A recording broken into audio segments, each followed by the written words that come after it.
ma olen tegelikult ääretult meelitatud meie kuulajatest või ütleme nende ääretust heldusest.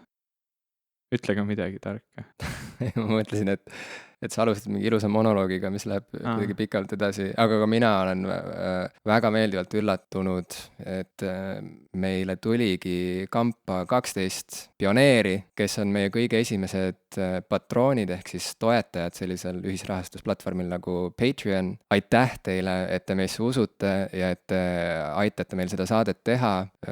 Natuke teeb ärevaks ka, et äkki me ütleme hästi sittasid saateid ja siis järgmiseks saateks on juba kõik rahad jälle koomale tõmmatud. Mul on täpselt siuke tunne, et me peame nüüd nagu hullult hästi tegema, et me oleme nüüd nagu mingi päris asi või? Jaa, just täpselt, et inimesed on ostnud nagu pileti, aga ma pigem tahaks seda vaadata niipidi, et see ongi nagu kampa löömine, et need inimesed mitte ei eelda meilt liiga palju suuri tegusi.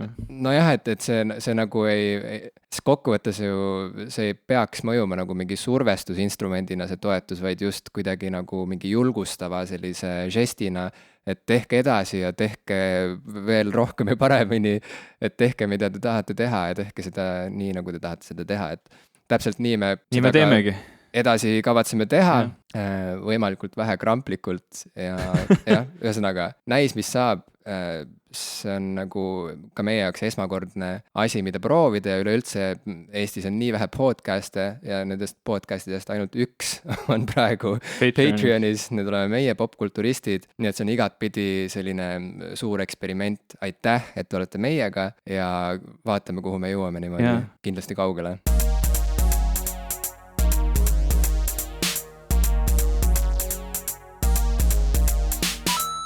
Tere, minu nimi on Ivo Krustok. Tere, minu nimi on Jim Ashilevi ja me oleme popkulturistid. Ma jätsin meie saate pealkirja lõpuks ometi meelde. Väga hea. Kirjutasin selle omale käe peale. No ma näen jah, igale pool on täis sõditud. Väga friiki. Aga ma tahtsin kohe siin alguses alustada, et kuidas sul vahepeal läinud on, Jim?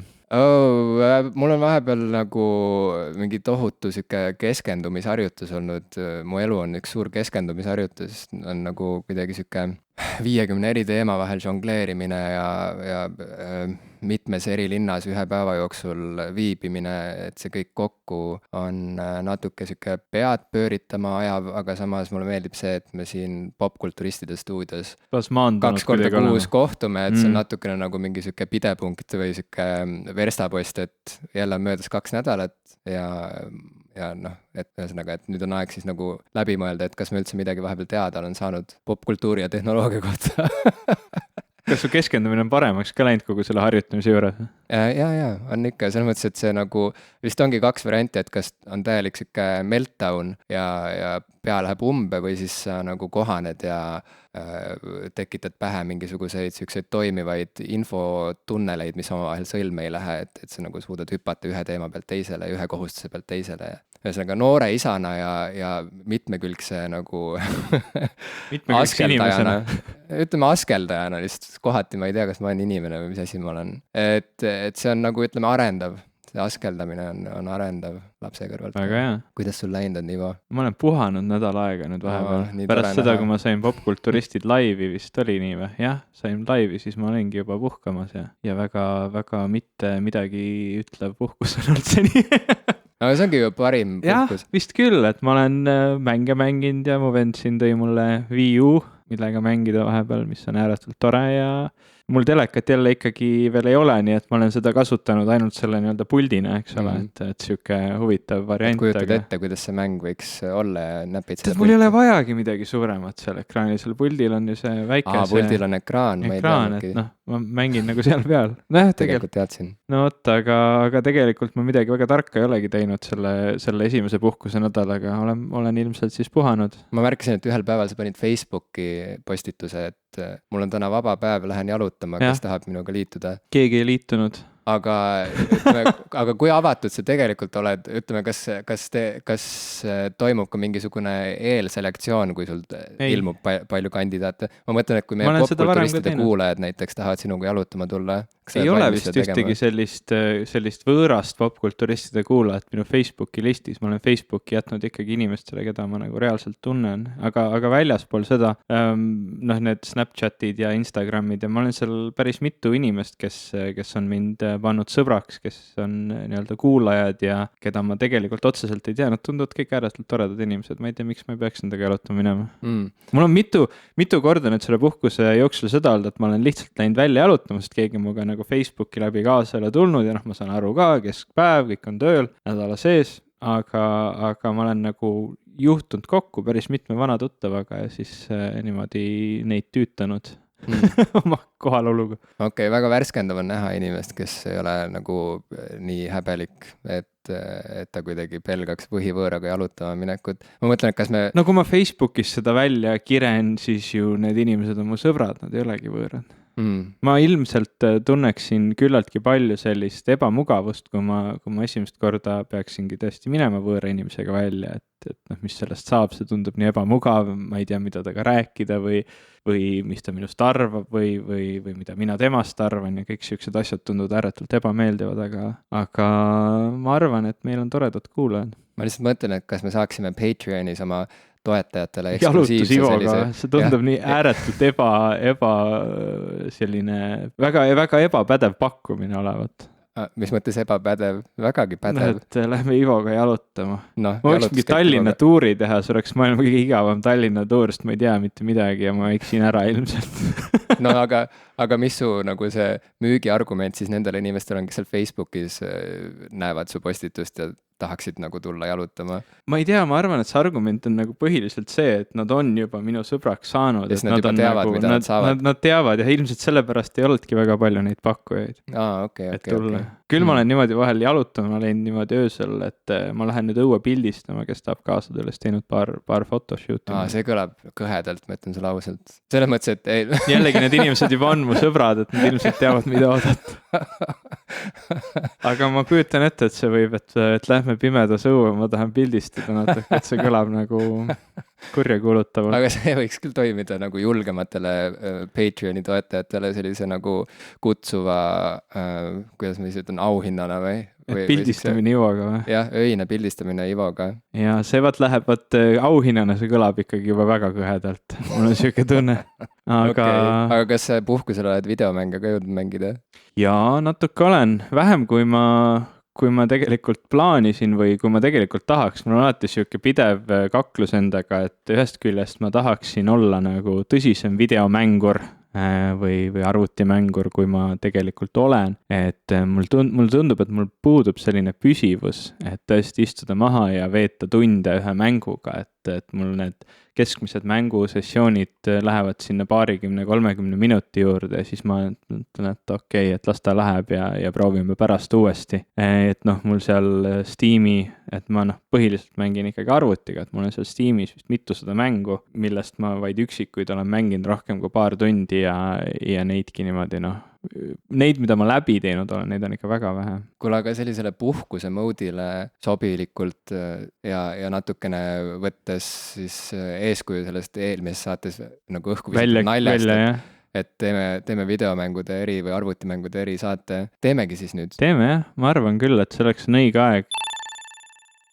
Ma tunnen juba, kuidas teie käed liiguvad selle stop-nupu poole, kes te kuulate meid. Ma olen saanud paarilt tuttavalt vastu ka, et kõik muu on nagu äge, aga arvutimängud ei ole nii lahedad, aga ma arvan, et me püüame teha nagu omapoolse sellise, me püüame ära selgitada, miks need asjad meile meeldivad ja siis pärast me räägime natukene teistel teemadel veel, et kohe nagu kinni panna võib-olla ei maksa.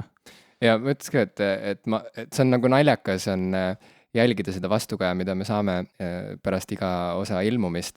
Kuna me räägime nii paljudest erinevatest teemadest, mis langavad nii erinevatesse valdkondadesse, siis nii nagu võiski karta või oodata, on inimesi, keda huvitab üks teema, on inimesi, keda huvitab rohkem teine teema ja kohati need inimesed üldse isegi omavahel nagu nende huvid nagu isegi ei riiva teineteist, et nad ei kattu üldse.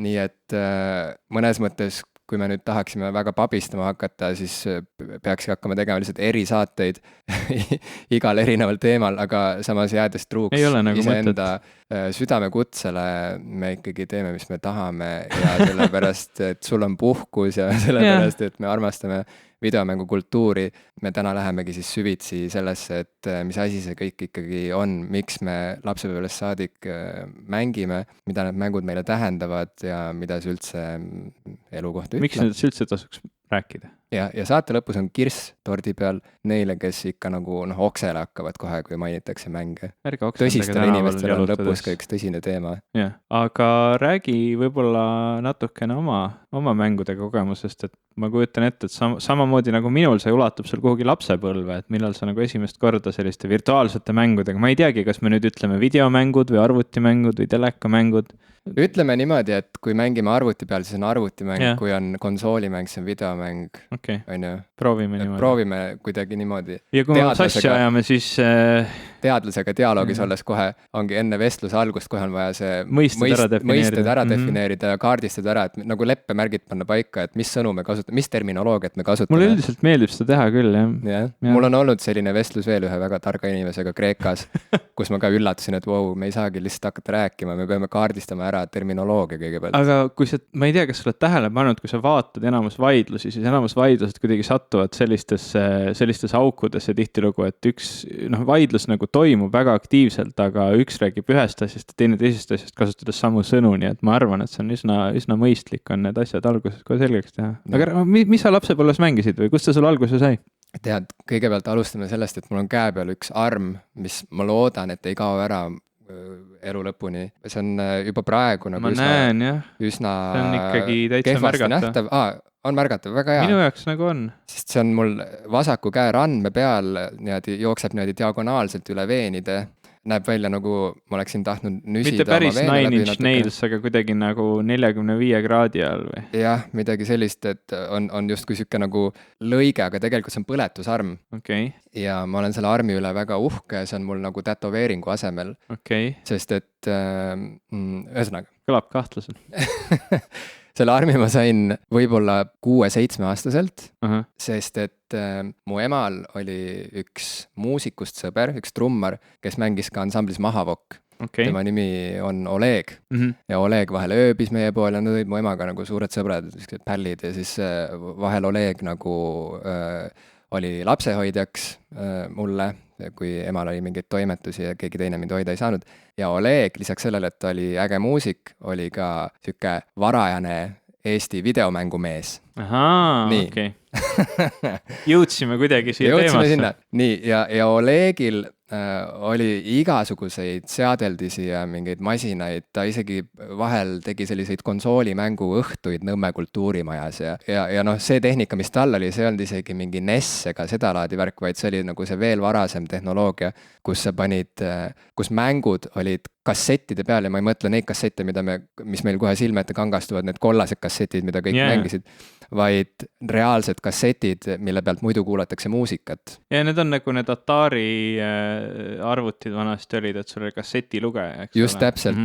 Nii et põhimõtteliselt see konsool nägi välja nagu selline vana kooli suur diktofon või magnetofon. Sa panid sinna selle kasseti sisse, ma ei mäleta, vajutasid vist play on ja seal olid kõik need nupud, need maki nupud nagu stop on ju, rewind, forward, kõik need paus, rekord.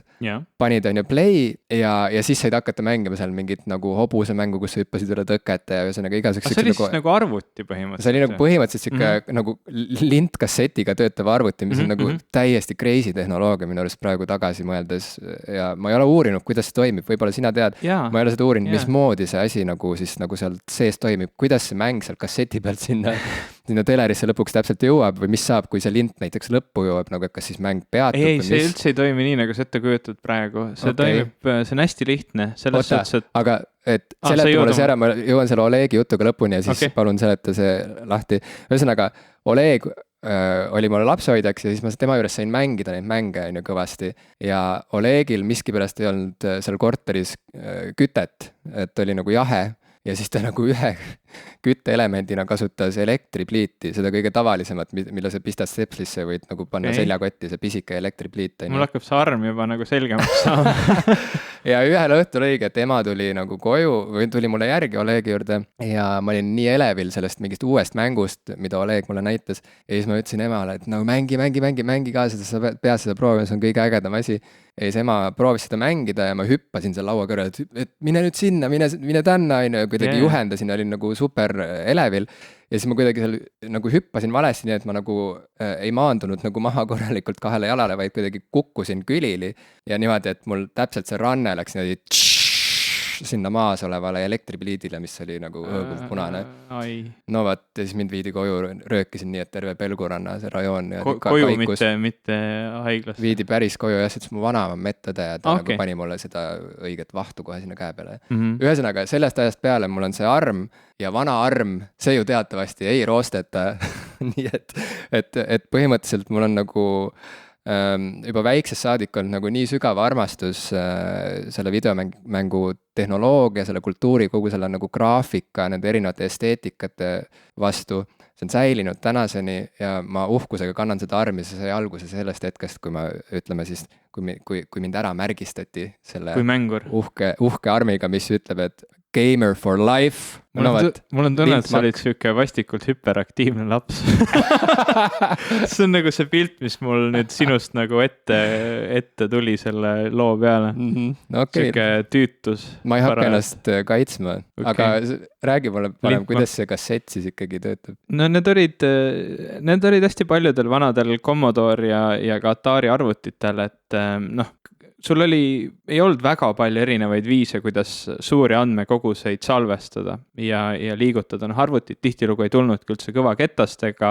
Selleks, et selle arvutiga midagi teha, sa panid kõigepealt mingisuguse flopi ketta sisse, sealt laadisid siis selle asja maha, mida sa tegema tahtsid hakata. Tihtilugu oli veel nii, et kui sa tahtsid korraga kasutada operatsioonisüsteemi ja mingit mängu, oli jube hea, kui sul oli 2 seda nii-öelda flopi lugejat. Et siis sa said siis samal ajal nagu ütleme laadida maha oma operatsioonisüsteemi ja siis midagi sealt käima jooksud, et sa ei pidanud kogu aeg vahetama neid flopi kettaid. Nüüd teine variant nagu suuremaid andmemahtusid hoiustada oli siis lint. Tavaline, kas siis suurte nende, ma ei tea, kas keegi on näinud neid suuri lintmakke nagu kunagi oli, et mul on kodus isegi just veel paar tükki kuskil alles. Politseisarjades alati tüübid kasutavad neid lintmakke. Need on nagu kuidagi sellised väiksemad, aga kuidagi suured, sellised seina peal, sellised mõnusad 30 centimeetrise läbimõõduga sellised kettad, eks ole, lindid. Ja nendel, ütleme, suurtel ülikooli arvutitel ja ütleme kus ikkagi töödeldi suuri andmekoguseid sõjavägedes, ülikoolides, nendel olid siis seinte peal, vaata, kui sa näed vanasid arvutiruume, eks ole, et seal on nagu ruum on täis arvuteid, tulekesed vilguvad ja see on sellised lindid keerlevad seinte peal. Põhimõtteliselt sa võtadki selle magnetlindi ja selle asemel, et sinna salvestada siis see heliinformatsioon, et kuulata muusikat, sa salvestad sinna tavalise selline binaarkoodi põhimõtteliselt, selline arvuti andmestiku. Ja nüüd, kui sa oma arvuti tööle paned ja tahad sealt lindi pealt midagi maha lugeda, siis sa paned sinna selle kasseti sisse, ütled arvutile lae, siis arvuti hakkab kuulama seda nii-öelda sisse tulevat audiosignaali või sisse tulevat andmesignaali siis selle kasseti pealt ja vajutadki samamoodi nagu oma audiokasseti mängijal vajutad siis play nuppu, see andmestik hakkab sealt kassetilt maha jooksma ja arvuti laeb selle omale siis mällu. Ja siis sa võid põhimõtteliselt selle kasseti ära võtta, ta enam seda kassetti nüüd aktiivselt ei loe, kui ta on korra selle programmi sealt juba maha lugenud. Kas see tähendab siis seda, et mingi mängu mängimiseks tuli kõigepealt sööta sisse masinasse see jupp sellest lindist, kus peal oli selle mängu jaoks vajalik info? Ja. See ei pruukinud võtta kogu lindi mahtu endale, eks ole. Aga see laadimine oli ikkagi küllaltki pikk, kui sa seda ette kujutad, aga see oli oluliselt kiirem kui teine variant, mis oli tihtilugu, ütleme, kui sa olid sel ajal siuke 10-aastane poiss või tüdruk või 7-aastane ja tahtsid midagi mängida, et siis teine variant oli osta ajakirju, kus sees olid siis need programmid koodiridadena ja siis sa pidid selle koodi sisse trükkima ja siis sa said seda mängida, et see oli nagu ütleme selline kiirem lahendus. Kas sa oled teinud midagi sellist? Ei, mina ei ole isegi kokku puutunud kunagi nende lintidega, et minu esimesed arvutid olid juba seal 386 Pentiumi või mitte Pentiumi, Inteli, ma ajasin siin täitsa sassi, Pentium tuli hiljem, Inteli protsessoritega ja need olid juba sellised arvutid, kus enamasti oli mingisugune kõvaketas ka sees ja sinna oli laetud mingi operatsioonisüsteem või vähemalt vähemalt, noh, DOS oli kindlasti olemas ja võib-olla isegi Norton Commander, milles ma täitsa edukalt juba hakkama sain, et see oli siis selline vanakooli faili brauser, et said siis liikuda arvuti failide seas ringi ja vaadata, mis seal on ja kui sa juhtumisi leidsid sealt folderi nimega Games, siis oli terve õhtu sisustatud. Ma ühe verstapostina näen ka oma vanaonu, keda enam ammu ei ole kahjuks meie seas, kes oli minu nagu suguvõsa või perekonna kõige targem ja tasakaalukam inimene. Siiamaani meenutan teda vahel, et mismoodi ma ise inimesena oleksin võinud kujuneda, kui ta ei oleks liiga varakult lahkunud, aga ta töötas Tehnikaülikoolis õppejõuna. Ja oli selline nagu terane inimene, matemaatika ja reaalteaduste inimene ja tal oli kodus üks varasemaid Mace ja iga kord, kui me käisime onu Arvol külas Õismäel, siis ma sain mängida seal mingisuguseid varaseid Mace'i mänge ja mulle tundus Mac üldse nagu mingi väga imeliku seadeldisena, et vau, mis arvuti see on. Aga see oli siis kohe liigist. Nagu Macintosh või see oli mingi Apple 2 või 2 mingi variant? Ma ei tea, mis see võis olla. Noh, mis see sai olla huvitav aastal, ma ei tea, 91 või 92. No kui ta oli siuke väike kast, küllaltki väike kast ekraan ja siis floppy lugeja, see oli kõik nagu siuke üks väike kast. No see oli Macintosh. Mitte Apple 2 olid tihtilugu siuksed natuke suuremad masinad. Okei, siis see oli jah, pigem see, tema pool külas olles ja ka tema juures töö juures käies seal TTÜ suures hoones, ma sain nagu kokku puutuda selliste arvutitega, kuni lõpuks jõudis ka meile koju üks mitte küll Mac, aga mingisugune algeline arvuti ja siis juba läks nagu see asi täiesti nagu käest ära, et siis ma mängisin väga palju juba. Et need on nagu need kaks versta, ütleme, et onu Oleg ja onu Arvo põhimõtteliselt andsid mulle elus nagu suunad kätte ja sealt see nagu sai alguse, aga kas sina mäletad mingeid selliseid varaseid mõjutajaid või on sul sarnaselt minuga mingisugune konkreetne hetk, mis vajutas nagu siukse alguspitseri sinu mänguri teekonnale? Ma arvan, et need mängud olid nagu, ma ei saa öelda, et nad kogu aeg olemas olid, sest sellel ajal nagu väga ei olnud, see on nagu üks asi, aga samas oligi selline aeg, kus sa võisid kokku puutuda, kas kellelgi oli mingisugune telekamängu variant või kellelgi oli mingi arvuti ja sa juhtusid kellegi juurde külla siis minema või neid kokkupuutepunkte olid, sest noh, samamoodi, ega meie perel ei olnud kohe nagu kõige esimeste seas seda arvutit ja seetõttu ka nagu seda enda mängimise võimalust nagu kohe ei olnud, aga selliseid mälestusi nendest kordadest, kui siis sai näiteks sõbra juurde külla mindud, kellel oli juba arvuti näiteks, et seal mul oli üks sõber Indrek, kelle isa oli ka arvutitega töötas ja oli suur arvutifanatt, eriti ütleme sellel ajal tõesti inimesed, kes palju neid kasutasid, nad nagu olid väga selles teemas sees ja uurisid kõike selle kohta, kuidas see töötab ja programmeerimiskeel ja see oli hästi huvitav kõik. Et nendel oli kodus arvuti ja seal peal siis me saime ka mängida erinevaid mänge, et mul on meeles õudselt, kuidas me siis mängisime mingid erinevad Star Warsi mängud, mis oli veel eriti äge, sellepärast et Star Wars ise juba oli hästi äge, siis veel neid mänge mängida oli nagu veel kuidagi super äge. Ja erinevaid hiirekliki seiklusmängud, ma mäletan Sam & Max oli siuke asi, mida me hästi palju mängisime. Full Throttle on ka üks klassikaline siuke LucasArtsi hiirekliki mäng, mis on mul nagu siiamaani meeles. Sa mängisid siukest heavy metal bikerit, kes siis peab oma biker-gängi päästma. Ja see oli siuke hästi hea huumorimeelega tehtud, natuke multikalaadne mäng, et siuke vägagi sobiv selles vanuses. Ja samamoodi ma mäletan, mind pandi. Siin ongi see probleem, et ma ei suuda neid kilde ajus nagu paika panna mingisesse korralikku ajajoond, et millal mingi asi juhtus, aga need kõik nagu kippusid jääma sinna lapsepõlve aega. Ja ma mäletan, mind pandi Keilas mingisugusesse laupäevakooli, see ei olnud nagu pühapäevakool oli rohkem nagu selline kristlik teema vist, nagu ma aru saan. Ma käisin pühapäevakoolis ka, aga sellest võib mingi muu erisaate teha. Jah, mul ei ole nendel teemadel väga midagi rääkida muidugi. No siis sa võidki juua teed näiteks diivanil ja mina räägin. Ma käisin laupäevakoolis, ühesõnaga selle point siis oli õpetada kombeid, arvuteid, inglise keelt ja majandust, seal oli neli õppeainet. Mis su lemmik oli? Arvutite teema ikka ilmselt. Minu lemmik oli see, et iga kord, kui sinna minna sai ühe karastusjoogi võtta, see oli nagu selles diilis sees, et läksid hommikul sinna, esimese asjana panid jopp ära, siis võtsid karastusjoogi pudeli. 0,3 liitrine, kas Coca-Cola, Fanta või Sprite, see oli mul nagu meeles. See oli nagu põhiteema. Keep them coming back. Jah, täpselt suhkruga lapsin, nagu ikka. Võeti konksu otsa. Jah, ja siis ma mäletan jah seda, et seal nagu noh, need majandustund ja seal mingi inglise keel ja kombeõpetus, need kõik olid selline noh, ma ei mäleta sellest tegelikult väga mitte midagi, aga siis meil oli arvutiklass seal, kus siis sai mängida arvutitega. Need olid siuksed mõnusad, ilmselt mingi 486 või 386 protsessoritega arvutid, millel oli see ääretult äge turbonupp küljes, mida kõik tahtsid vajutada, sest noh, loomulikult turbonupp on ju turbo, see on parem, mil tegelikult selle nupu point oli see, et ta keeras protsessori aeglasemaks. Nüüd ma olen alles hiljuti teada saanud, et see noh, oli nagu siuke võlts turbo. Ja see oli vajalik mingi tehnoloogia pärast, kuna osad mängud jooksid ainult selle, ütleme, nad võtsid oma kiiruse, arvutasid selle protsessori kella kiiruse pealt ja siis tuli seda kella natuke alla keerata, kui uuemad protsessorid tulid.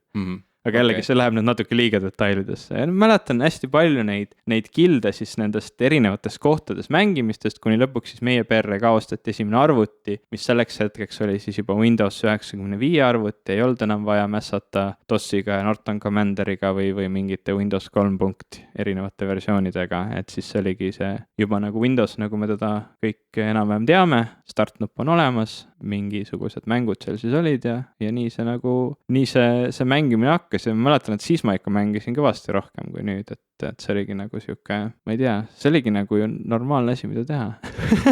Tead, see ongi huvitav, kuidas ühest küljest ma leian, et see on nii normaalne, et meie põlvkonna inimesed vähemalt juba peavadki arvutimänge ja videomänge ja kogu seda kultuuri normaalseks igapäevaelu osaks. Samas kui ikkagi ma pean pidevalt põhjendama inimestele, et miks ma ikka veel huvitun nendest asjadest, et kas ei ole nagu mingi, mul oli näiteks kohtumine kooliõpilastega, nagu neid vahel mul ette tuleb, kuna ma aeg-ajalt annan raamatuid välja, et kohtusin jälle mingit vist võib-olla nagu põhikooli õpilastega ühes raamatukogus ja siis nende kirjandusõpetaja, selline keskealine daam, küsis mult, kuidagi läks jutt selle peale, et vist keegi küsis mult õpilastesse, et mis mu hobid on või mis mulle veel meeldib. Ja siis ma ütlesin, et mulle väga meeldivad videomängud, et ma hoian silma peal arengutel selles vallas. Ja siis see õpetaja kuidagi oli üllatunud. Šokeeritud isegi. Ei, mitte nagu, või noh, jah, kukkus pikali kõigepealt, siis kutsuti kiirabi, elustati tükk aega ja nii edasi. Ühesõnaga, siis ma läksin teda haiglasse vaatama ja siis hoidsin ta kätt, samal ajal kui seal piiksus see südameaparaat ja siis ta küsis, et kuidas ikkagi siis sinu ealine täiskasvanud intelligentne inimene siis sellisest asjast huvitub. Ja noh, tegelikult see küsimus nagu oli nagu solvav. Natukene küll, kui ta oli niimoodi vormistatud. Selles mõttes, et ma saan, sest noh, okei, seda küsimust küsitakse tegelikult tihti ikkagi, keegi ikka alati küsib. Isegi kui küsita, kui sa sellest nagu räägid, siis tihtilugu ikkagi sul jääb selline tunne, et väga paljud inimesed teisel pool, kui nad just ise ei mängi, siis nad nagu mõtlevad sinust kuidagi nagu, et sa mängid mänge või? Et see on kuidagi nagu, et millegi pärast väga suur osa vähemalt Eesti inimestest peab seda nagu tittede pärusmaaks kuidagi. Samas kui minu jaoks on nagu videomängud alati olnud nagu mingisugune portaal teise maailma tegelikult ja üldsegi mitte nagu vähemal määral kui ütleme kirjandus ja filmikunst näiteks või miks mitte ka kujutav kunst. Et mul on selline tunne, et paljudel inimestel on väga nagu selline nagu kitsendatud arusaam sellest, et mis talent on tegelikult iga hea videomängu taga, et kui andekad inimesed ja kui targad inimesed tegelikult peavad kokku saama, et ühte head ägedat mängu luua.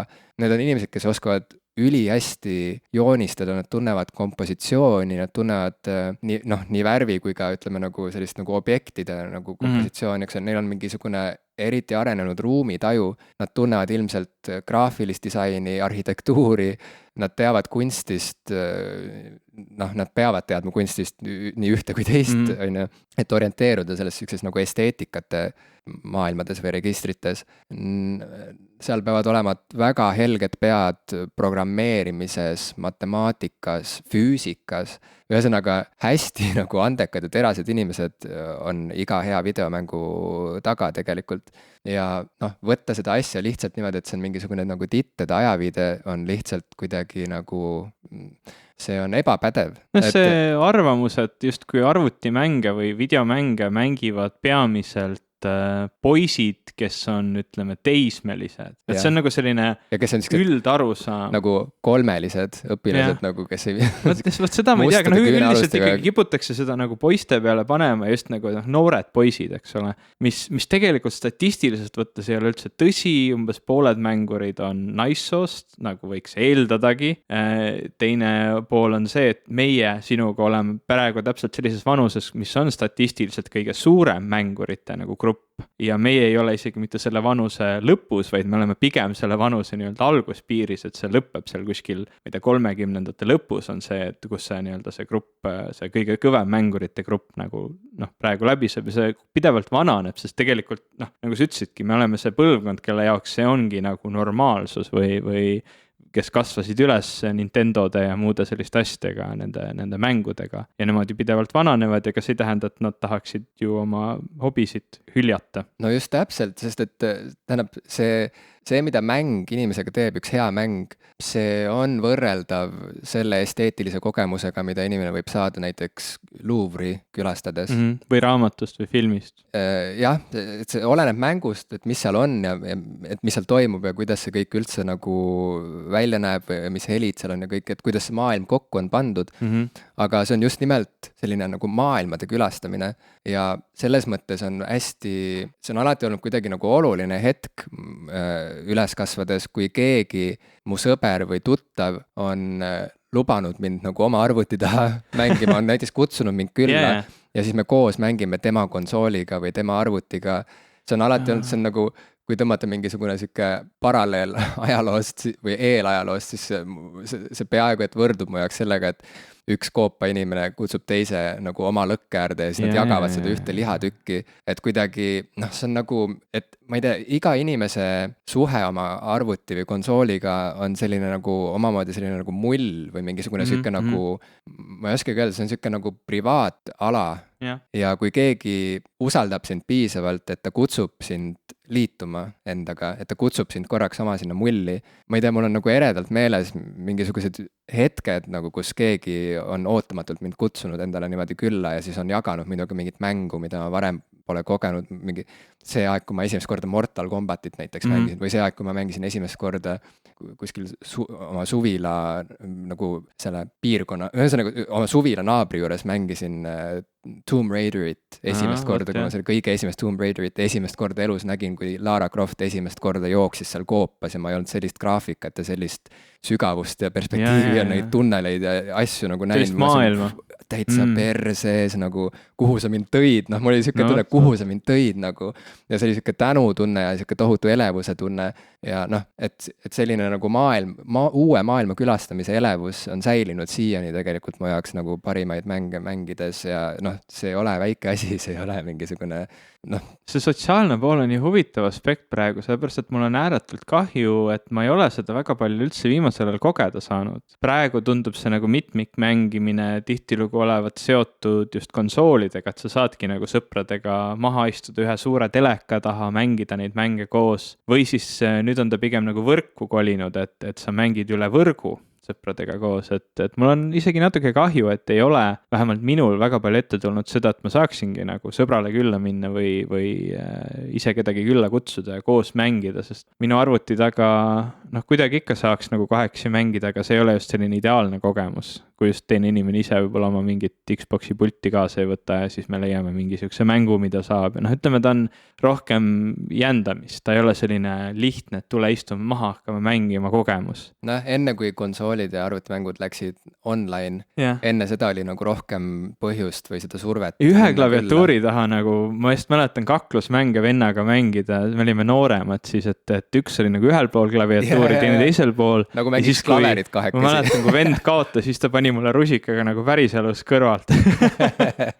Ja selliseid kogemusi on tegelikult hästi palju ja tegelikult neid võrgu mängimiskogemusi ka, et hiljem me olemegi vennaga küllaltki palju võrgus mänginud ja mul on jube head mälestused sellest, kuidas me ühe hea sõbraga, kes elab Tartus, niimoodi mänginud, et me mängisime golfi üle võrgu. See oli mingisugune Tiger Woodsi mingi golfimäng läksime sinna sisse, samal oli Skype'i kõne, ajasime niisama juttu ja mängisime golfi. Ma ei ole päriselus kunagi golfi mänginud, aga ma kujutan ette, et see nagu kogemus on küllaltki sama, et on rohkem selle sotsiaalse poole pärast. Noh, ütleme, mitte sama nagu füüsiliselt, et sa lähed kohale ja mängid golfi, see on loomulikult erinev, aga see sotsiaalne pool on ju seal ikkagi see nagu väga suur osa sellest mängust ja ma mäletan, see oli ääretult tore sihuke tegevus.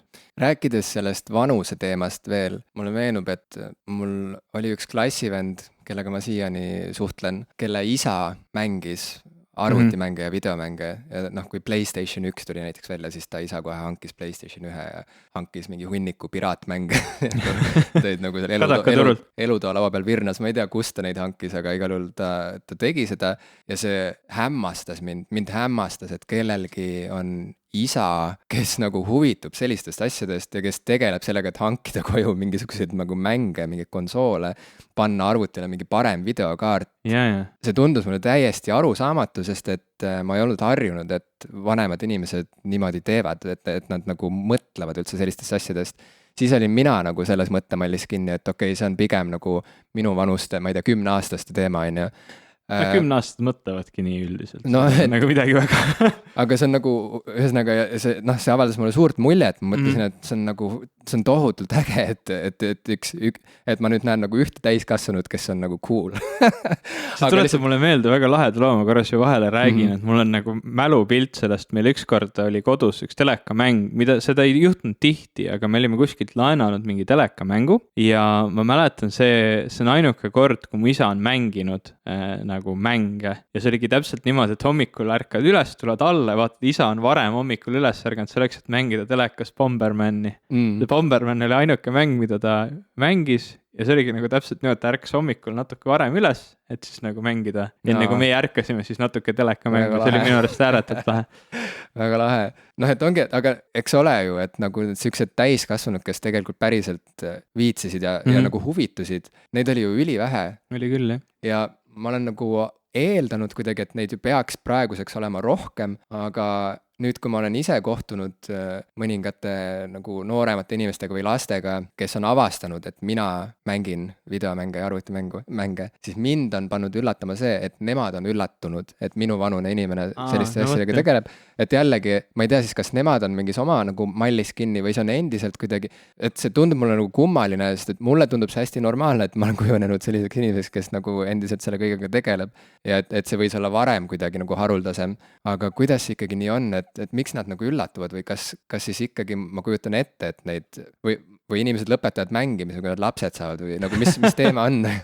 Mul ei ole ühtegi nagu näidet küll tuua, ma tean, et kõik minu sõbrad, kes on olnud suuremad mängijad, ikka mängivad veel, ma ei tea nagu väga palju selliseid inimesi, kes oleksid suuresti olnud mängudest nagu huvitunud ja see oleks nagu mingil ühel või teisel põhjusel selle ära lõpetanud. Said lapse, fine, mängid öösel, kui sul natuke aega üle jääb või noh, ei jää enam nii palju aega, aga tegelikult sellist aega, kus sa lihtsalt korra istuks maha ja vabastaks endast pingeid, mis põhimõtteliselt see mängu teema on. Sa võid vaadata sarja, sa võid lugeda raamatut, sa võid vaadata filmi ja sa võid mängida mingit mängu.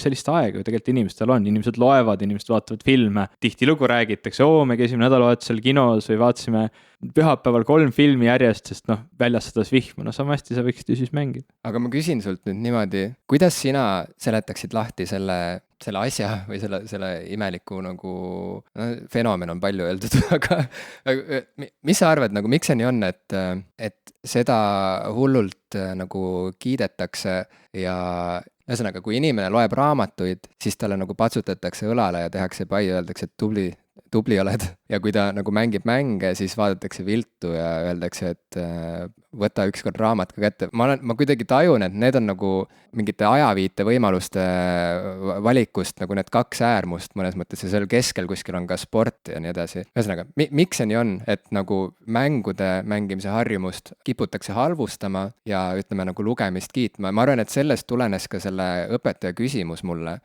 et ma kohtusin nende õpilastega kirjanikuna, mis on nagu kõige auväärsem selline Amet nagu tiitel riigis, või jaa, amet jaa. mingis nagu kultuurivaldkonnas, eks ole.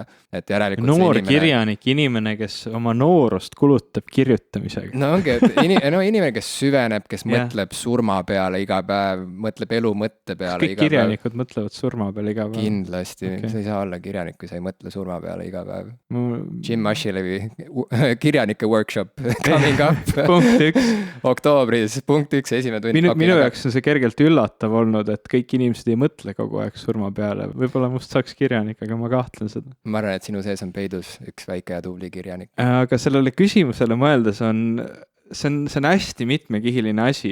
Kui ma püüan nagu selgitada, kuidas mina seda aru saan, siis seal ongi nagu nii mitu hästi segast asja, mis kuidagi kõik üksteisega, kas on seotud või üksteise vastu toetavad, need see ei pruugi üldse kuidagi loogilisena tunduda. Aga ühest küljest lugemine nõuab keskendumist, mahaistumist ja mingi asja aktiivset tegemist. Sa loed aktiivselt. Mis on 100% see, mida ka ühe korraliku mängu mängimine. Me jõuame siin, eks ole. Siis on meil kõrval, eks näiteks telekas. Et me ei ole jõudnud üldse veel mängudeni. Meil on lihtsalt telekas. Teleka vaatamine on passiivne. Sa tarbid informatsiooni, sa ei pea otseselt ise vaeva nägema, kuigi tegelikult sa lihtsalt samamoodi ju silmadega vaatad mingit infot, kas ta on nüüd visuaalne, lõpptulemus on ikka visuaalne, sa loed, eks ole, raamatust teksti, sa vaatad telekast pilte ja kuulad mingit, eks ole, audiot. Minu jaoks on samamoodi veider, kuidas inimesed reageerivad eriti imelikult audioraamatute kuulamisele. Et ma lugesin seda raamatut, ma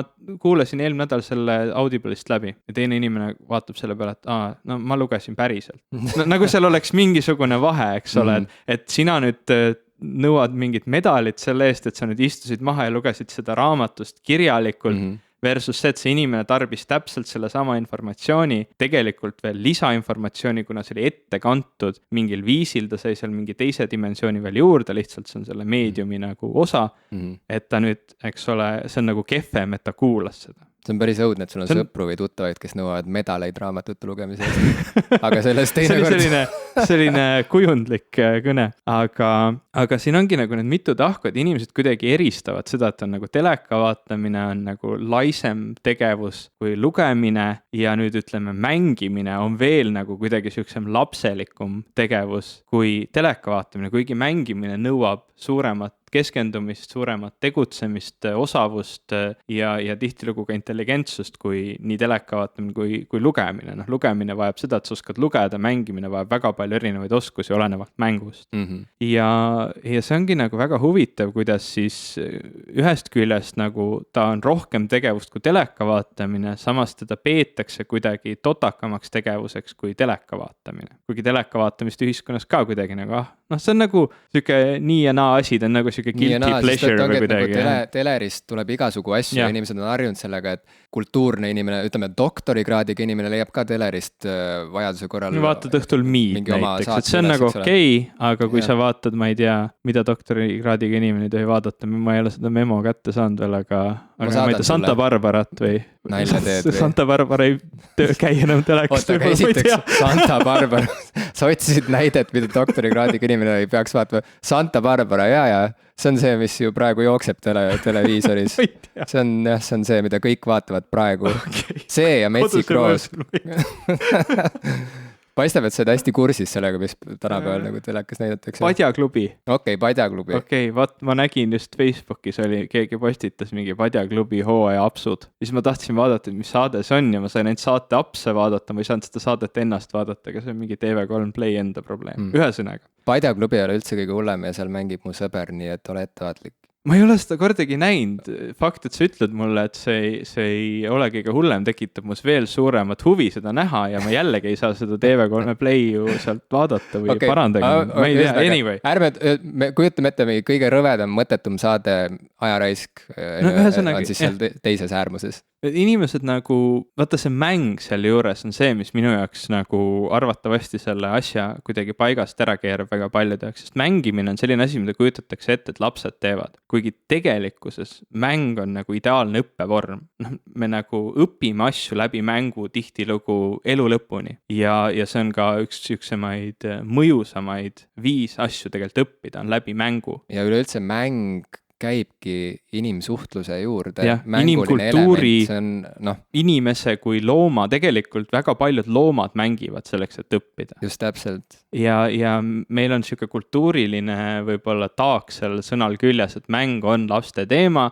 Kui sa kasvad suureks, kui sa hakkad tõsiseks, siis sa ei mängi enam, siis sa teed päris asju. Ja võib-olla see ongi see, miks inimesed seda mängimist kuidagi peavad, et nagu arvutiga mängimine, et noh, sa võiks ju selle arvutiga midagi nagu asjalikku teha, midagi tõsisemat, mida tõsiselt täiskasvanud inimesed teevad, et noh, minu jaoks on see kõik nagu ääretult absurdne 5 asju vaadata ja noh, arvestades kui palju tegelikult on arvestades kui palju mängud on võimelised andma ühele inimesele, on tegelikult natuke nukker, et paljud inimesed seda nii vaatavad, sest inimesed soovitavad teistele väga häid filme vaadata, mis neid väga muutsid või väga häid raamatuid lugeda, mis neid mingil viisil liigutasid. Mul on samamoodi tegelikult võimalik inimestele soovitada mänge, mis on mind kas kuidagi liigutanud või muutnud või minu arusaama maailmast muutnud, sellepärast et mäng on täpselt sama valiidne meedium mingisugust mõtet edasi kandma, nagu on film või raamat või ma ei tea, luuletus. Täpselt. Et ma just, tegelikult üks asi, mis ma kirjutasin mulle üles, et ma tahtsin selle kindlasti välja tuua, kui me rääkisime mitu saadet tagasi videomängudest, siis meie ühine tuttav Loore rääkis, kuidas ta oli kinkinud oma poissõbrale mingi konsooli. PS4. Jah, võis küll nii olla. Oli. Ja et muidu teda nagu üldse mängud ei huvita, see asi nagu talle nii väga, et ta ise ei ole nagu väga mänginud, aga noh, vähemalt ta sai sellise toreda kingi teha ja minu meelest oli see väga äge king ka, loomulikult, aga siis see elukaaslane või poissõber oli siis talle ka nagu soovitanud ühte mängu või ostnud ühe mängu, et mängi seda. Ja see mäng oli olnud Brothers, A Tale of Two Sons. Ma olen seda mängu mänginud ja ma tegelikult peaksin andma meeletu kummarduse sellele poissõbrale, siis ta seda tegi, sellepärast et see mäng on tõesti, noh, kui sa tahad head näidet selle kohta, kui emotsionaalselt liigutav võib üks mäng olla ja kui hästi on kasutatud neid erinevaid mehaanikaid, mida mäng võimaldab, et ta ei ole selline, noh, ei ole mindud lihtsamat teed, on ikkagi tõsiselt läbi mõeldud ka need nii-öelda liigutused, mida sina mängijana pead tegema.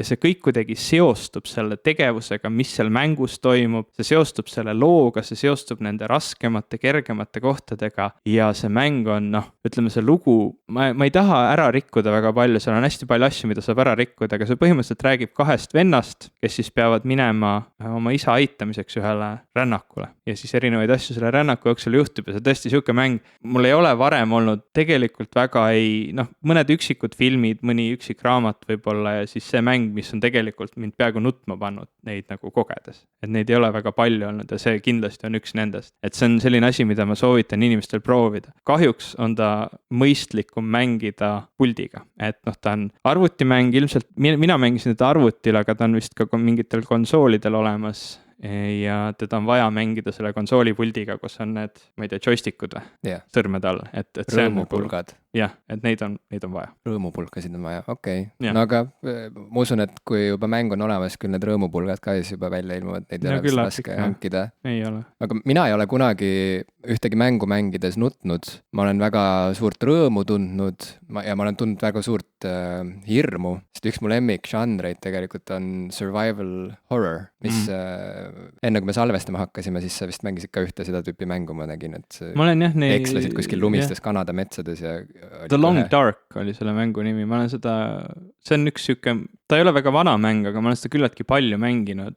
Praegu viimasel ajal väga mitte, nüüd jälle kuidagi täna või eile hakkasin niimoodi vaikselt jälle proovima, et see on siuke mäng, mida õudselt arendatakse veel praegu, ta pole valmis. Tal nagu seda lugu üldse ei olegi, et sa saad seal ainult selles nii-öelda sandboxis mängida või lihtsalt sind pannakse sinna maailma ja nüüd sa pead seal ellu jääma hakkama. Väga hea, nii et see, mismoodi sa seal mängid ja kuidas seal käitud, see aitab veidi nendel tegijatel paremini välja mõelda, et mis lõpuks, milline see mäng lõpuks peaks olema või? Hästi aktiivne kogukond, need arendajad suhtlevad väga aktiivselt ka selle kogukonnaga, küsivad, lasevad neil erinevaid selliseid prooviversioone katsetada ja tagasisidet anda ja on väga kiiresti ära parandanud asju, mida on kogemata valesti läinud. Selles suhtes väga huvitav arendus, aga see on selline horror. Ta on tegelikult küllalt õudne mäng, et aga see õudus ei tule mitte mingisugustest zombidest või väljamõeldud tegelastest, vaid sind pannakse kuhugi Kanada põhjaosas nii-öelda keset külma metsa, väga külm, väga raske koht, kus ellu jääda, see mäng on võrratult ilusasti tehtud, et sa vaatad enda ümber seda põhjamaist loodust, seda neid lumiseid mäetippe ja neid päikeseloojanguid seal pilvede taga, see kõik on hästi ilus, aga lõpptulemus on see, et väljas on külm,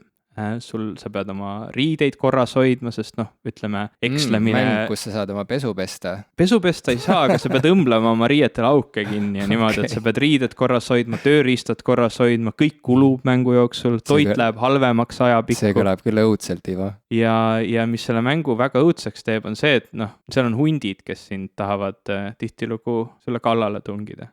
Vahel juhtub, et läheb hästi, sa leiad kuskilt mõne relva või teed omale vibu ja saad neid küttida. Aga küllaltki ohtlikud on need siiski, karud ka. Ja ma mäletan, et selles mängus on mitu sükast olukorda olnud, kus ma olen mingeid tegevusi tehes hilja peale jäänud, öö on hakanud tulema, pimedaks on hakanud minema ja nüüd ma pean kuidagi leidma mingi ohutu koha magamiseks ja ma kõnnin läbi siukse öise, tuulise, lumise tee ja ma kuulen külgedelt, kuidas hundid uluvad ja siis ma kuulen kuskilt mingi turinat selja tagast tulevat, et ta ikka mõjub küllalt õudselt. Ja muidugi see üksindus, mis seal mängus on, et sa põhimõtteliselt oled ainuke ellu jäänud inimene siin maailmas.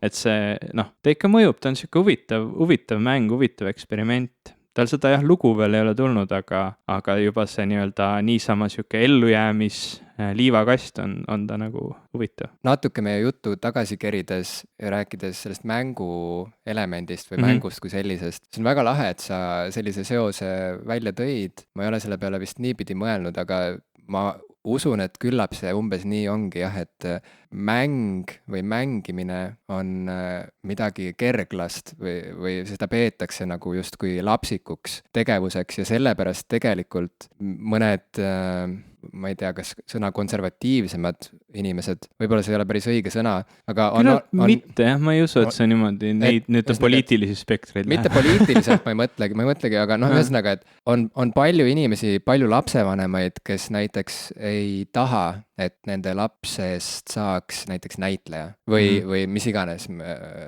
tantsija, sest et see ei ole nagu töö, aga miks ei ole töö? Sellepärast, et see on mäng.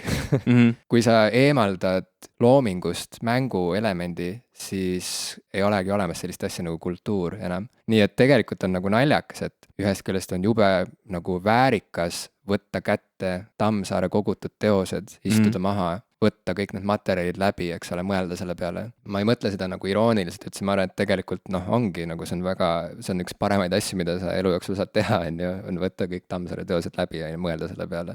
Sest see inimene juba mõtles sinu eest nii paljude asjade peale, et sa astud nagu suure sammu edasi oma isiklikus arengus, kui sa seda teed. Aga samas nagu ei oleks olemas mitte mingisugust Tammsaaret, kui tal ei oleks lubatud mängida. Me oleme harjunud mõtlema, et Tõde ja õigus näiteks on midagi nagu super tõsist, eks ole. See on natuke nagu mingi herneteradel põlvitamine või midagi, et sa lihtsalt pead seda tegema, sest see on sinu kultuuriline kohustus, eks ole, kui sa tahad olla kultuurne inimene, kui sa tahad aru saada, et mis kultuuriruumis sa elad, mis taagad siin on ja millest siin on unistatud, millised kannatused siin on olnud, siis võta see materjal läbi, aga et ega see midagi lõbusat ei ole.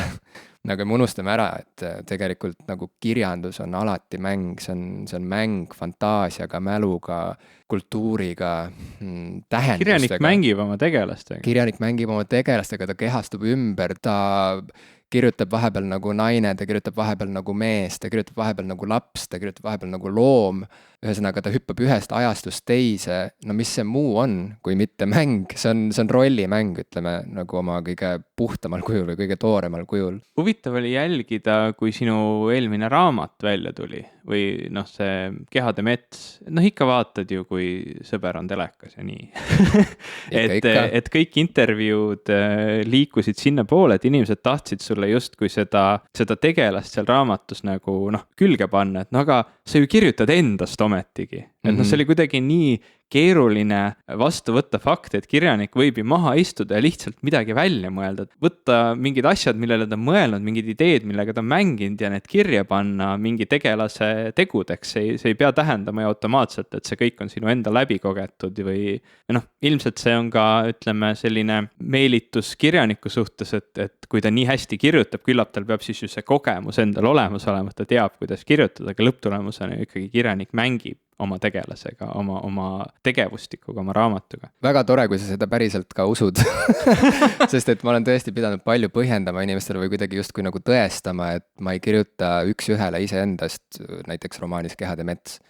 Et see ei ole raamat minust. Aga miks peaks keegi sind mitte uskuma, kui sa seda ütled või ma nagu sellest ei saa aru. Vaat ma ei teagi, midagi seal on nagu, et sa nagu tunneks piinlikkust selle tegelase pärast, ma ei tea. Ei, ma tunnen igasuguseid tundeid selle jutustaja suhtes, sealhulgas ka suurt piinlikkust tunnet, aga see ongi põnev mu jaoks, et see on väga keeruline, mida kõike ma tunnen nagu selle raamatu suhtes ja selle jutustaja suhtes. Aga jällegi mäng on see, mis võimaldas mul sellist raamatut kirjutada või mis üldse teeb võimalikuks romaani kunsti. Ma ei tea päris lõpuni, miks inimesed tahavad mõelda niipidi, et see on raamat üks-ühele minust, et need on asjad, mida ma olen üks-ühele ise läbi teinud või kogenud. See on lihtne. Tegelikult inimesed tahavad, et nad loevad selle raamatu läbi ja kuidagi seostuvad sinuga, et nad on sinuga sõbralikumaks saanud või kuidagi sinust rohkem aru saanud. Ja, aga nad saavadki, nad ongi midagi minu kohta kindlasti teada saanud, kui nad on selle läbi lugenud, aga samas on öeldud ka mingeid selliseid asju, et no mingid kirjeldused seal, ma ei tea, mingid lõhnad, mida kirjeldati ja mingid nagu siuksed nagu aistingulised ma vastan sulle otsa, püüan sind aidata, aga ma ei saa aru, mida ma mõtlen. Et ühesõnaga, et mõned kohad seal raamatust nagu tundusid realistlikumad või reaalsemad kui teised ja järelikult need olid siis need päriselt toimunud asjad. Ja ma ei saagi aru, et kas siis nagu, kas see päriselt kogetu tõesti peidab selle kirjelduse sisse mingi sükse intensiivsuse, mingisuguse sükse kuma, mille inimesed siis nagu ära tunnevad või ma ei tea, ma ei ole kunagi nagu ühegi lugejaga käinud lause haaval läbi seda materjali õnneks, see oleks väga õudne tegevus, piinarikas. Ilmselt ka lugeja. Keegi ei võidaks sellest midagi, aga kus see tuleb nagu see veendumus või see tunne, et vaat see peab olema päriselt juhtunud, aga ma kohe lasen sul rääkida, aga ma ütlengi, et see mängu element, vaat see ongi mu jaoks põnev, et vaata, kui ma kirjutaksin oma elust, ma võiksin ju lihtsalt pidada blogi, kas või varju nime all, kui ma häbeneksin mingeid asju, ma lihtsalt räägin, mis juhtus minuga ja mis ma sellest arvan, aga romaan ongi sellepärast äge, et ma saan miksida kokku seal nagu kõik asjad, tõesti nagu asjad, mida ma olen kuulnud, asjad, mida ma olen unes näinud, asjad, mis ma tean, et on teiste inimestega juhtunud, asjad, mida ma olen näinud mingitest filmidest, saad aru, ma saan panna sinna kokku nagu kõik, mida ma olen kogenud ja kuulnud ja mõelnud ja teha sellest mingisuguse stiliseeritud nagu spetsiaalselt kuidagi mingisuguseks konkreetseks asjaks lihvitud, saad aru, mingi taiese. See on nagu põnev ja see ongi see mäng, mis käib mängmaterjaliga ja see materjal on nii mitmekesine. Mis saaksid ütlema? Mul lihtsalt tuleb nagu alati pähe see, et kui ma vaatan reality show'sid või üldse sarju telekast, sa jälgid tegelikult mingeid inimesi, kas nad on siis välja mõeldud või mitte. Ja olgem ausad, enamus reality show inimesi on välja mõeldud. Nad tegelikult ei ole sellised, nagu see reality show neid näitab, nad mängivad mingeid tegelasi. Sa jälgid neid nii pika aja jooksul ja kuidagi nii intiimsetes olukordades, et sa tahad ette kujutada just, kui nad oleks sinu sõbrad. Või ma tihtilugu nagu olen seda ise tundnud, mitte nagu kuidagi sellisel creepil viisil, et ma tõesti nüüd mõtlen, et Chandler sõpradest on mu mingi hea sõber, vaid... Oota, aga see sari ju, selle pealkiri oli ju sõbrad. Jah, no täpselt, eks ole. Sa tahad öelda, et nad ei ole meie sõbrad. Nad on kellegi sõbrad. Jah. Aga lõpptulemus ongi see, et sa oled ka raamatu vahendusel ühe tegelasega, kui ta on eriti veel sellises vormis kirjutatud, et see ongi nagu selle ühe tegelase läbi elatu, ühe tegelase lugu, ja siis sa nagu oled taga kuidagi nii tihedalt seotud, no vaata kas või Harry Potteri fänne, nad tahavad olla sõbrad nende tegelastega, kes seal on, ja see oleks jube hea ja jube lihtne see samastus teha, et aga see inimene, kellega ma siin praegu seda intervjuud teen, see ongi ju see, keda ma seal lugesin, ma tean juba tema kohta päris palju. Või ma usun vähemalt, ma kuidagi arvaks, et see side võib sealt tulla. Ma ei tea. Kas sa mängisid ka kirjutamise ajal, kui sa teed mingit sükest nagu tõsist tööd, sul on ette nähtud mingisugused eesmärgid, kuhu sa tahad jõuda, mitu lehekülge sa pead kirjutama või millaks mingi asi peab valmis olema? Millaks, mulle meeldib see. Iga kord sa uuendad eesti keelt, siis kui me... see ei ole päris sõna. Tänane sõna on millaks, me peaksime hakkama koguma neid sõnu. Kas see ei ole päris sõna? Sa oled sõna. Nagu Johannes Aaviku siuke mantlipärija. Ma ei teadnud, et see ei ole päris sõna, aga sellegi poolest et kui aga ma saan aru, mida sa mõtled, kui sa ütled millaks ja ma arvan, et me peaksime kasutusse no see on nagu need sestap ja need nii-öelda lühendsõnad, mis vahepeal õudselt popid okei, kui sa nii ütled. Sestap on jumala normaalne sõna. On. Aga millaks, miski asi peab valmis olema, et kas sa mängid ka näiteks sel ajal või sa teed mingeid pause vahepeal või? Ei, ikkagi ongi nii, et ma olen väga kirglik videomängude suhtes ja kogu selle kultuuri suhtes, aga tegelikult nagu sinulgi, mul on jube vähe aega mängimiseks. Siuke tunne on, et üldse kõige jaoks on jube vähe aega. Kogu aeg teeks nagu midagi, kogu aeg jäävad ajad vahele, aga see on väga kummaline, aga jah, et näiteks mingit romaani kirjutades või kas või seda viimast raamatut Armastuskirju teatrile, mis mul septembris tuleb välja. Neid raamatuid kirjutades, shout out. Ühesõnaga, et ei, ma paralleelselt ei saa tegeleda muude asjadega. See ongi kuidagi kummaline ja, et ka mängimise jaoks tuleb võtta eraldi aeg. Ja see on nagu puhkus on nagu mõnus aeg. Ja, et see on kuidagi, et võib tekkida mingi ettekujutus, vaata, kui inimesed palju räägivad näiteks nagu, kui inimesed palju räägivad näiteks raamatutesse, kohe eeldad, et nad loevad kogu aeg nagu. Või siis, et ongi nagu meie, et me räägime videomängudest näiteks, et ma arvan, et nii mõnigi kuulaja arvab, et need tüübid mängivad kogu aeg lihtsalt nagu täitsa lõpp nagu, et ma pole elus nii palju mänginud, kui need tüübid mängivad 1 nädala jooksul. Kuigi tegelikult see reaalsus on see, et mul oligi näiteks PlayStation 2 umbes 8 aastat, mul oli see jube õnnelik, olin, kui ostsin selle kaubamajast, olin kogunud raha, käinud tööl, ja siis läksin teatrikooli, võtsin selle endaga kaasa Viljandisse ja teatrikooli ajal mul praktiliselt polnud üldse aega mängimiseks, mu korterikaaslased mängisid mu konsooli peal ja ma ise ei mänginud ja nii juhtuski, et näiteks Final Fantasy 10, üks mäng, mille mängimisest ma hakkasin unistama juba siis, kui seda hakati promoma, umbes siis, kui ma nagu keskkooli hakkasin lõpetama, siis ma vaatasin, et kunagi tuleb selline mäng välja täitsa perses, kas mul hakkab kunagi olema raha, et seda mängu osta, millal ma sinna jõuan nagu. Ja siis lõpuks, kui mul oli see konsool olemas ja see mäng oli olemas, lõpuks ma tegin selle läbi ja see võttis mul aega vist 8 aastat. Reaalselt nagu seal mälukaardi peal olid need save failid mul vahepeal kogusid niimoodi tolmu, et ma olin mingi koha peal toppama jäänud näiteks mingi 3 aastaks, ütleme. Ja siis 3 aasta pärast võtsid selle kaardi, puhusid bitid puhtaks ja? Õnneks ei pidanud isegi puhuma, sest mul oli ilusti sinna nagu diskikarpi ära pakitud ja ühesõnaga, aga kõik toimis ja lõpuks, ühesõnaga ma jõudsin põhimõtteliselt 2 korda käia ülikoolis selle aja jooksul, kui see mäng lõpuks nagu läbi sai. Ja see ei ole minu jaoks nagu midagi nagu kummalist või see tegelikult, ma ei ütleks isegi, et see kuidagi selle mängu nautimiselt midagi nagu ära võtaks, vaid mul, ma ei tea, kas asi on mu mingis spetsiifilises selektiivses mälus, et ma mingeid asju suudan nagu väga hästi meelde jätta, aga et ka seal mängudes nagu ma ei kaotanud kuidagi nagu seda, ühesõnaga mul ei tekkinud seda errorit, et oota, mis mäng see üldse nüüd oli, nagu et ma nüüd 7 aastat olen mänginud seda, vahepeal on pikk paus. Et ühesõnaga, et see on nagu loomulik mu jaoks ja umbes nii ma mängingi nagu super harva, nii et kui ma kirjutan midagi või kui mul on mingi muu asi käsil, siis ma tegelen sellega ja kui ma mängin, siis ma mängin. Ühesõnaga, et kõik asjad on nagu kuidagi eraldi. Mul on kahjuks vist samamoodi. Mul on mingid ajad olnud, kus ma olen näiteks haige olnud mingi nädalake või niimoodi, et ei saa väga mitte midagi eriti teha. Ja siis ma olen mingi mängu läbi mänginud näiteks või võtnud ette jälle midagi või mingid siuksed natukene vabamad ajad. Ma mäletan, et ma kuidagi sattusin jube vaimustusse Assassin's Creedist, kui mul oli päris tihe aeg doktoritööga, et ma mängisin Assassin's Creed 2 kuidagi niimoodi läbi, et õhtuti poole tunni kaupa või mingi väga veider, aga siis peabki olema kuidagi mingi siuke mäng, mis tõesti tõmbab hästi palju tähelepanu ja siis sa mõtled, et okei, ma nüüd teen oma selle asja ära, siis minu autasu saan siis kui nagu enne magama minekut, et veel nüüd nagu jaksan natuke. Aga kuidas see sind aitas, kui sa rohkem nagu süvitsi läheksid selle asja analüüsis, et doktoritöö kirjutamine on võib-olla üks nagu keerulisemaid asju, mida inimene oma ajuga saab teha elu jooksul, vähemalt nii kujutatakse ette. Ei tea. No, aga ta on keerukam, kui ütleme pannkoogi praadimine. Ma just tahtsin täna hommikul pannkooki teha, mune ei olnud jäidki tegemata, küllaltki keerukas. Ja siis kirjutasid veel ühe doktoritöö. jah, sest see on nii lihtne. no kui sa ühe oled ära kirjutanud, mis see teine ära ei ole?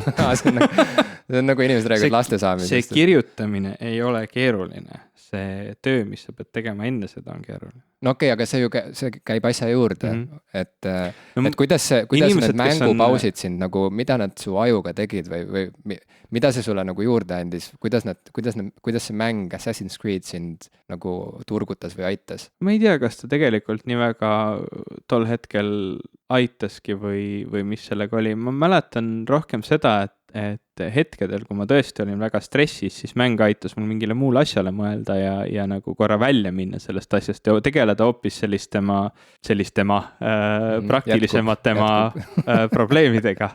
Et noh, nagu mänguprobleemid ei ole võib-olla nii abstraktsed, et ma pean nüüd välja mõtlema, kuidas ma selle statistilise analüüsi inimkeelde tõlgin või nii, et noh, inimkeel on ka seal vägagi laialt lahendatud.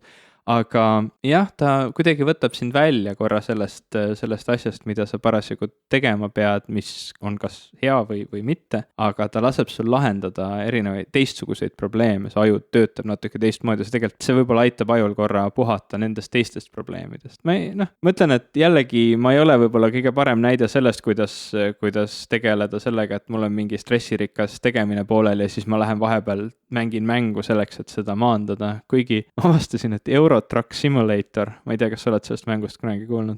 Ei. See on isegi mäng on kuidagi raske selle kohta öelda, põhimõtteliselt sa oled rekkajuht Euroopas, sa pead sõitma rekkaga ringi, järgides liikluseeskirju ja viima kaupa ühest Euroopa linnast teise. See ongi nagu selle mängu point, et ta on nagu ääretult meditatiivne tegevus, et sa võtadki oma selle kauba peale ja nüüd sõidad, seal päris niimoodi üks-ühele need kilomeetrid ei ole, aga sõidadki siis näiteks 40 minutit kahe linna vahel või mingid kaugemad punktid Euroopas ja ma kuulan siis vahel samal ajal podcast ja avastasin, et see on küllaltki siuke mõnus lõõgastav tegevus pärast pikka päeva. Jaa, lahe. Ma kujutan ette, et kui sa oled ise näiteks rekkajuht, et siis sul ei ole õhtul väga lõõgastav arvutis rekkajuht olla, aga mulle ta kuidagi istus. Ma olen nüüd mõelnud, et nüüd, kus videomängukultuur on aina nähtavamal kohal popkultuuris. Popim, jah. Et videomängudest kirjutatakse aina rohkem, need portaalid paisuvad aina suuremaks, kus keskendutakse arvuti- ja videomängukultuurile. Need messid muutuvad üha suuremaks, mis toimuvad nii Euroopas kui Ameerikas, mis on pühendatud uutele konsoolidele, uutele mängudele, seal nende mänguarendajate need presentatsioonid on nüüd juba võrreldavad nende Apple'i üritustega, kus hõigatakse välja nüüd uued iPhone'id ja iPadid. E3 on ikka ääretult ju popp. Ja kusjuures ääremärkusena tasuks ära mainida, et see oleks nii kihvt, kui me kunagi oma podcastiga jõuaksime ka E3-le ja teeksime väikse reportaaži kuulajatele. Või suure. Et selleks siis palun liituge meie Patreoniga patreon.com/popkulturistid, $1 või $3 võib muuta meie saate sisu kardinaalselt. Paremaks, loomulikult, kuidas muidu. Okay. Teise ääremärkus on, Eestis on olemas tegelikult väga hea podcast mängude teemal Puhata ja mängida, mida ma olen nüüd tegelikult alles viimasel ajal kuulama hakanud. Just täpselt, nad teevad ka videocastid ja podcastid ja tüübid on aktiivsed ja ma olen ka neid vaadanud vahetevahel, nii et nad on nagu ka siuke tore sõpruskond, kes sul ei mingi mõte lõpetamata, ma vabandan. Seoses sellega, et see kultuur nüüd on nagu aina rohkem aktsepteeritud ja kuidagi nagu laialt levinud, ma olen mõelnud, et huvitav, kuidas see sari House of Cards mõjutab inimeste suhtumist videomängudesse, sest et see on nagu väga, kas sa oled vaadanud seda? Ei ole. Aga sa tead, millest see umbes räägib, eks ole? Enam-vähem. No poliitilised intriigid. On selle sarja keskmes, seal on üks peategelane Frank Underwood, keda mängib Kevin Spacey, üks minu elu lemmiknäitlejaid ja Kevin Spacey on muidu siuke intrigant valges majas, susserdab ja teeb kõik endast oleneva, et võimuredelil üha kõrgemale ronida. See kõik on nagu peamine seal sarjas, aga ma olen nagu hästi suure rõõmuga jälginud neid momente selles sarjas, kus näidatakse, kuidas Frank kodus õhtuti mängib oma PlayStation 3. Ja see on nagu väga huvitav asi, mida näidata, sest et ma ei ole varem näinud ühtegi sarja, kus näidatakse keskealist inimest, kellel on konsooli mängimise harjumus.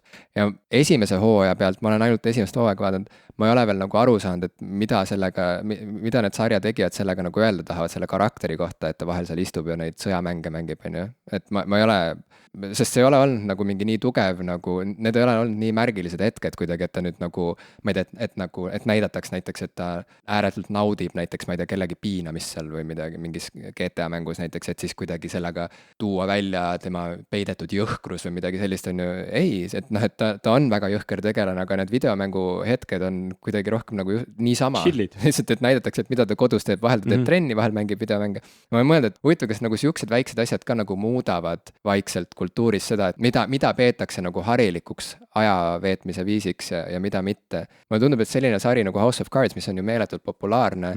Ja tegelikult see teema nagu on hoopis siuke tõsine ja just sobib neile inimestele, kes võib-olla mõtlevad, et videomängud on mitte nii mõistlik aja veetmine. Ja just täpselt. Huvitav, mida need stsenaristid mõtlesid, kui nad andsid Frank Underwoodile PlayStation 3. Huvitav, kas ta hilisemates hooaegades saab ka PS4 endale. Nad mängisid arvutimänge ja unustasid midagi tõsisemat välja mõelda ja siis panid ruttu midagi sisse. Ja võib-olla see on märk sellest, et meie põlvkonna inimesed on jõudnud nüüd nagu ka stsenaristika maailmas nii-öelda tippu, et nemad on need, kes loovad seda uut sisu, mida kogu maailm vaadata tahab. Tehnikaajakirjanike jälgides ei ole küll mingi ime, et keskealised inimesed mängivad arvutimänge, aga see on väga siuke välja valitud grupp, vaata. Me oleme jube pikalt jahunud videomängudest. Ütle, mis on sinu elus võib-olla kõige tähtsamad arvuti või teleka või videomängud olnud? Mis on need, mis on sulle kõige suurema mulje jätnud? Ma mõtlesin sinult seda küsida. Aga ma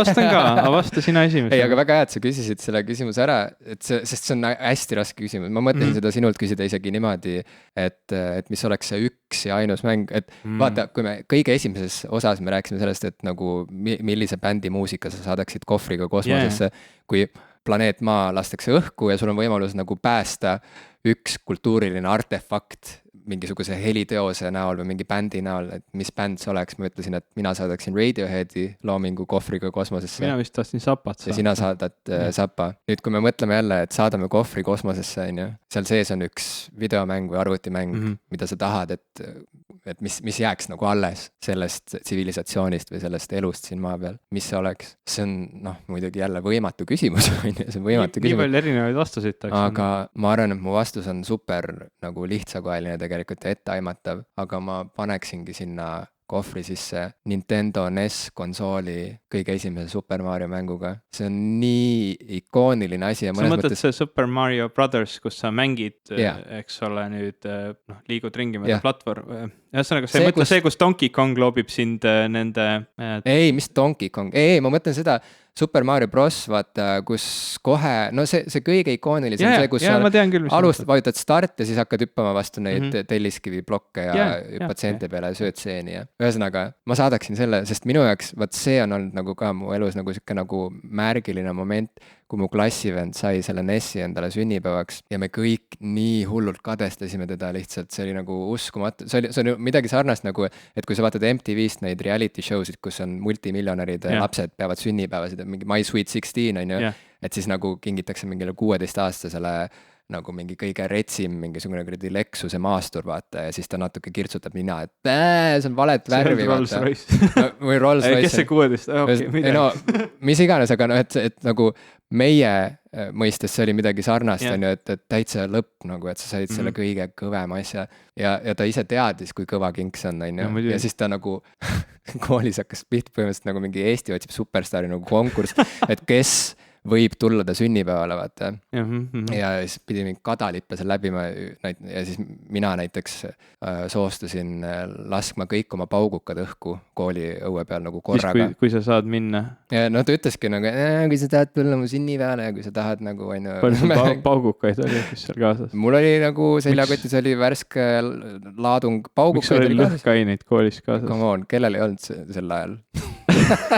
ma ei elanud Põhja-Tallinnas. Need olid 90-ndad Põhja-Tallinnas, oli midagi hoopis muud. Represent. Läksin kooli hoovi peale, lasin kõik korraga õhku ja olin kutsutute seas. Aga ma ei mäleta, üks klassivend vist isegi nagu lõi ühte klassiõde jalaga nagu umbes, et saada õigust nagu mingi esimesena mängida. No ma ei tea, ühesõnaga, aga igal juhul see hetk, kui see mäng nagu käima pandi seal, nagu see nagu Esimesed Super noodid. Mario siin ekraanile ilmus ja see kõik pihta hakkas ja tuli see ikooniline muusika, on ju. Isegi meie popkulturistide Jah, saatekõlli lõpus on see Super Mario, see mündi saamise kõll, Jah. on ju. Ühesõnaga, see on selline mäng, mida teavad kõik inimesed. Ilmselt Isegi need inimesed, kes ei tea mängudest. mis asi see on midagi või- üldse juba? Et ja noh, see on nagu natukene, see on nagu ühe maailma algus, mingi maailma loomine nagu on see mäng. Mis Jah. see sinu, mida sina saadaksid kohvriga kosmosesse? Kui ma mõtlen selle peale, mis mängu ma olen kõige rohkem oma elus mänginud, või ütleme, kui mängu, kuhu ma kõige rohkem oma tunde olen matnud, siis on see ilmselt RuneScape, mis oli siis, kui mina põhikoolis olin, oli see küllaltki pop, seda kutsutakse siis Massive Multiplayer Online RPG, ehk siis siuke rollimäng, mida sai üle interneti erinevate inimestega igalt poolt maailmast koos mängida. Sa mängisid seal mingisugust siis, ma ei tea, sõdurit või kangelast või kõik olid kangelased, liikusid mööda maailma ringi, see oli selline fantaasiamaailm, seal olid igasugused koletised ja draakonid ja elukad ja teised inimesed, pidid siis seal erinevaid missioone täitma ja erinevaid oma skill'e arendama või erinevaid oskusi, et siis, ma ei tea, pidid sütt kaevama ja süüa tegema, pidid oma kaklusskill'e arendama, siuke väga mitmekülgne mäng oli ja ma tõesti ikkagi kulutasin selle peale iga hetk, kui ma seda mängida sain, mul ei olnud kodus siis veel püsiühendusega internetti, mul oli ikka veel see 56 kilobitti sekundis modem, millega tuli sisse helistada, mis tähendas seda, et kui me mängisime, siis ei saanud, või kui me internetis olime, ei saanud keegi teine telefoni kasutada. Seda mängu me siis kuidagi, meil see internet oli nii seatud, et me saime nädalavahetuseti kasutada internetti nii palju, kui me tahtsime, aga nädala sees siis see oli nagu see lisamaks, et iga minuti eest siis maksid seda internetti. Meil oli kuidagi selline leping tehtud ja sai siis nädalavahetusel me ootasime 23:59, kui keeras üle 00:00 peale reede õhtul, siis me kohe hüppasime internetti ja vend mul ka mängis siis seda ja hakkasime nii palju, kui me siis üksteist sealt eest ära saime, et siis kes mängis mis ajal, kuidagi graafikud olid paika pandud ja loomulikult siis pärast kooli ka arvutiklassi kohe seda mängima. Mul oli palju sõpru, kes seda mängisid, nii oma klassis kui ka igal pool mujal. Meil olid oma klannid, Eestis oli Estonian White Knights klann oli see, kuhu ma kuulasin. Naitslikult. Jah, ta ei olnud. Ma ei osanud seda, ma ei ole sellele varem niimoodi mõelnudki. Ta nagu oli. Ei, ma lihtsalt mõtlen, et ma ei ole kunagi selle peale tulnud, et seda võiks niimoodi tõlgendada, aga jah, sul on õigus, see kõlab tõesti niimoodi, aga meie nagu põhiline eesmärk oli kaevata võimalikult palju sütt, et siis meie sepp Lõvi saaks siis teha või oma sepa oskusi arendada, et ta sai siis toota erinevaid asju, mis meil vaja oli. Ja teine asi, mida meil kogu aeg vaja oli siis püüda homaari, mille eest siis mida me siis ka nagu müüsime oma klannile, et siis saada raha ja olla kasulikud oma klannile. Selle kõigega nagu käis veel kaasas pidev IRC jutukates istumine, siis ka klanni jutukates. Ma sain üle Eesti igasuguseid nii-öelda sõpru jutumärkides või tuttavaid ja isegi üle maailma, nii et mäletan, kui mult küsiti kirjanduse tunnis, räägiti kirjasõpradest põhikoolis, küsiti, et kus teilt kõige kaugem kirjasõber oli ja ma olin oma arust naljaks, et mul oli seal mängus üks tüüp vist Lõuna-Koreast, kellega ma mängisin. Ma ütlesin, mul on Lõuna-Koreast, et me mängime koos mingit mängu, et ma tundsin ennast kuidagi nii lahedana. Ma ei tea, kui palju teised arvasid, et ma olen lahe, aga see oli nagu selline väga huvitav kogemus, sest see oli tõesti üks esimesi selliseid mänge, kus seda sai teha ja ma tõesti mitu aastat tegelikult mängisin seda ja isegi nüüd hiljuti mõne kuu eest ma veel korra niimoodi proovisin ja uurisin, et kuhu see mäng on jõudnud, mitte midagi saanud enam aru. See ongi nii lahe, sind kuulates praegu see paralleel, mis tekib, on see nagu, et kunagi inimesed käisid koos jahil või kalal või ütleme, võtame veel nagu äärmuslikuma näite. Inimesed, kes on koos sõjas käinud, vaata neid seob elu lõpuni mingisugune kogemus, mida nad ei saagi mitte kellelegi nagu lahti seletada. Et sa kas olid seal või ei olnud ja need, kes olid seal koos, neil on see side eluks ajaks, see kogemus, see trauma, kõik see. Nüüd minu arust nagu see arvutimängu kultuur, see elu, see sotsiaalne aspekt seal juures on sama oluline kui see mäng ise, kui kindlasti, mitte olulisemgi kohati. Ja praegu mulle tundubki, et vaata, see ongi nagu mõnes mõttes nagu sihuke normaalne ja tervislik viis kogeda mingit sellist nagu ühist seiklust või ilma, et sa peaksid päriselt laskma seal mingeid nagu inimesi tükkideks või valama neid napalmiga üle, on ju. Päris draakonid on nii raske leida. Jah, et see on nagu sihuke tervislik viis jah, elada läbi mingit sellist nagu seiklust, sihukest quest'i ja see on ju nii vägev asi, kui sa sellest räägid praegu niimoodi, nagu see oleks päriselt juhtunud praktiliselt, on ju. Ja noh, ongi päriselt juhtunud, et noh, mitte selles mõttes, et see päriselt oleks mõne draakoni maha löönud, aga noh, arvestame praegu konteksti, eks ole. Et vaat see ongi nagu kihvt ja mulle tundub, et see ongi see asi, mida inimesed nagu ei oska väärtustada või ei näe nagu mängude sellise kvaliteedina või kõrvalvoorusena või väärtusena, et mis sinna juurde kõik käib, see, mida nad pealt näha nagu kuidagi halvustavad või mille peale nagu nina kirtsutavad, ongi just see, kui passiivne see kõik välja näeb. Nad on mures, et issand, sa ei käi üldse väljas, sa istud siin pimedas toas, sa isegi ei söö enam, oled küürus siin selle arvuti taga. Süüa ikka võiks. Muidugi saab minna liiale selle kõigega, aga samas kõigega saab minna liiale. Ka trennis käimisega ja kuuled siin tänapäeval, kuidas lapsed pannakse 10-tesse huviringidesse ja siis ei jää üldse aega. Et noh, ükskõik mida sa ei tee nagu niimoodi nagu liiga palju, on ju, et kõik asjad, mida sa teed liiga palju, lõpuks nagu tapavad su, isegi kui sa nagu ainult magad, on ju, siis tõenäoliselt su lihtsalt keha annab alla ühel hetkel, on ju, kuigi magamine peaks olema nagu kosutav ja energiat andav tegevus. Ühesõnaga, see on lihtsalt nagu tore oli kuulda sinu nagu jahiseikust. Olgem ausad, nii lapsevanemad kui ka kooliõpilased. Kooli kõrvalt on aega mängida küll. No just täpselt. Ja kui ei ole aega mängida, siis tuleb meenutada Jokeri küsimust Why so serious? Ja nüüd lõpuks üks kirss siis tordi otsa või kuidas sa alguses ütlesid? Ma nii ütlesingi, jah. Jah, väga hea. Kuigi see on ka ohtlik asi, mida lubada, sest et vaata, meie kuulajate seas võib olla ka inimesi, kellel ei maitse kirsid. Võib-olla nad eelistavad mureleid, ma oleks pidanud ütlema, et murel tordi otsas, võib-olla neile ei meeldi tordid ka, nii et see on üldse sihuke keeruline. Kirsi hooaeg on nagu lõppemas ka kuidagi. Õun tordile. Õun kisselli. Ütleme, et üks asi, mis teile maitseb, ühe teise asja otsas, mis teile ka maitseb, on nüüd see viimane saatelõik. Väga teaduslik sinust. Katsume haarata võimalikult suurt kuulajaskonda. Kui me rääkisime, et mis mängu sa saadaksid kosmosesse, kui see oleks nagu ainus asi, mis säilib maisest elust lõpuks, siis kui nüüd mõelda selle väärika kultuuri osa peale, kirjanduse peale, mis oleks see üks raamat, mille sa mitte ei saadaks kosmosesse, vahet ei ole, need tulnukad, neil on muudki tegevust. Kui me saadame sinna juba selle RuneScape ja selle Nessi Super Mario, kes nad ei tahagi lugeda raamatuid. Ilmselt küll, jah. Mis seal enam? Aga kui sina läheksid üksikule saarele, vana hea küsimus, üksiku saare küsimus, kui sa läheksid üksikule saarele ja saaksid võtta kaasa ainult ühe raamatu, siis mis oleks ja miks? Ma tahan alati sohki teha nende küsimustega, hakata mingid teooriad asju välja. Aga cut the bullshit praegu ja räägi, nüüd proovi niimoodi lihtsalt vastata. Ma tahaks noorpiilurite käsiraamatut sinna saarele.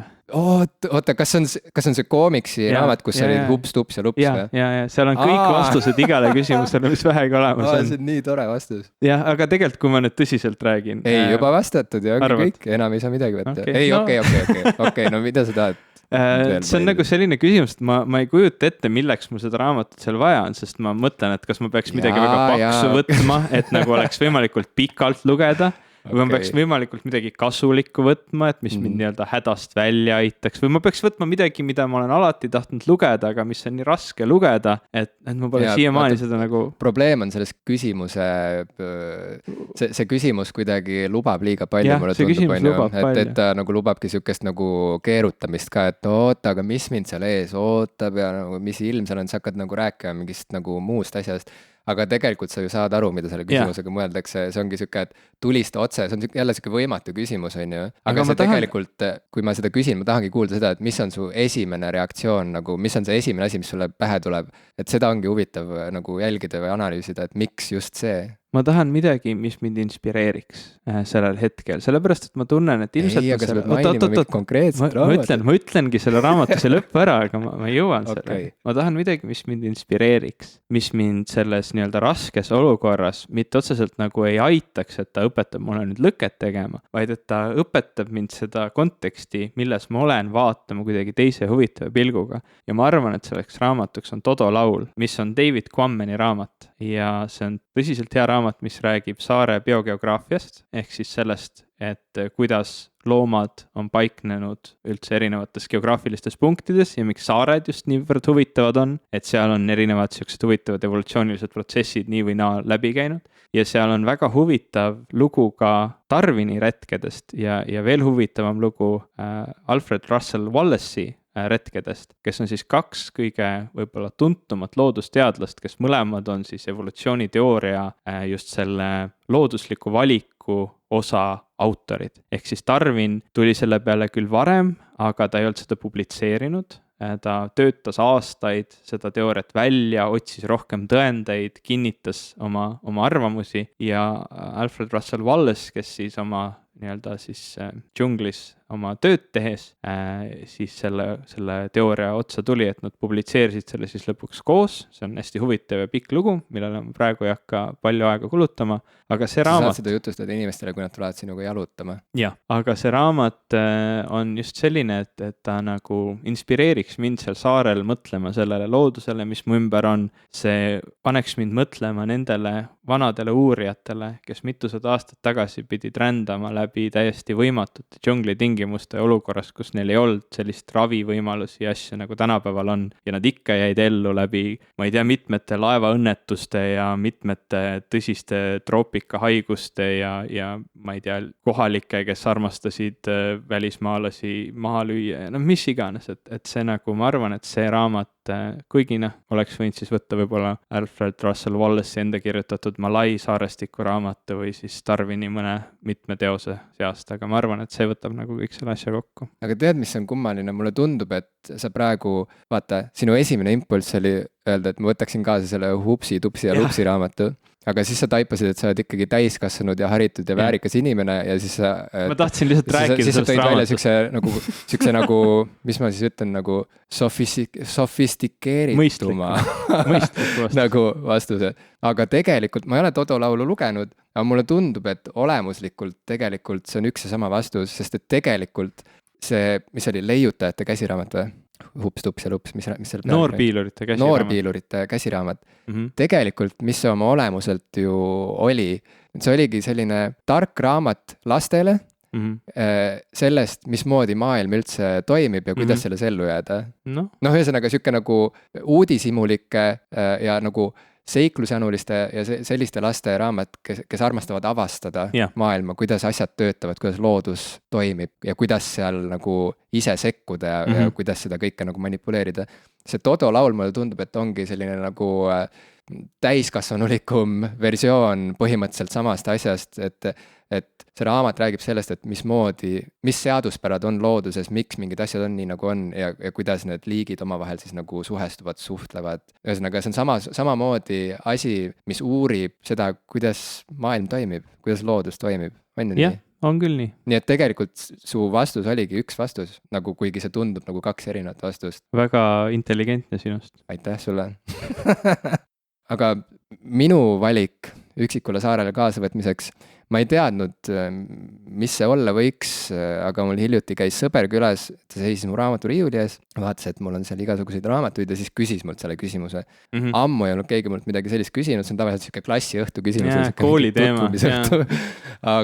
Aga ta küsis, et siit sinu raamaturiiulist, nagu kui sa peaksid siit midagi kaasa võtma, mida sa võtaksid?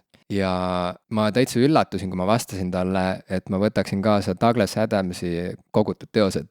Tead küll see suur väljaanne, suureformaatiline, kus on kõik need Hitchhiker's Guide to the Galaxy Triloogia 5 osa. Ja mingid lisad ka veel. See ei ole mingi mugav raamat, mida käes hoida, ta on liiga suur, aga ma tean, mul on see olemas. jaa, ma tean, et see on sul olemas, aga tead, ma olin nagu üllatunud sellepärast, et ma ei teadnud, et ma niimoodi vastaks, ma võib-olla ka arvasin, et ma ütleksin midagi väärikamat nagu vastuseks ja ma ei tea, miks see nii on, jällegi see on eraldi teema, et miks ma arvan, et Douglas Adamsi lugemine ei ole nii väärikas, kui ütleme, ma ei tea, Nietzsche lugemine näiteks on ju. Jällegi ma vaidleks vastu. Aga jah, ei, väga hea.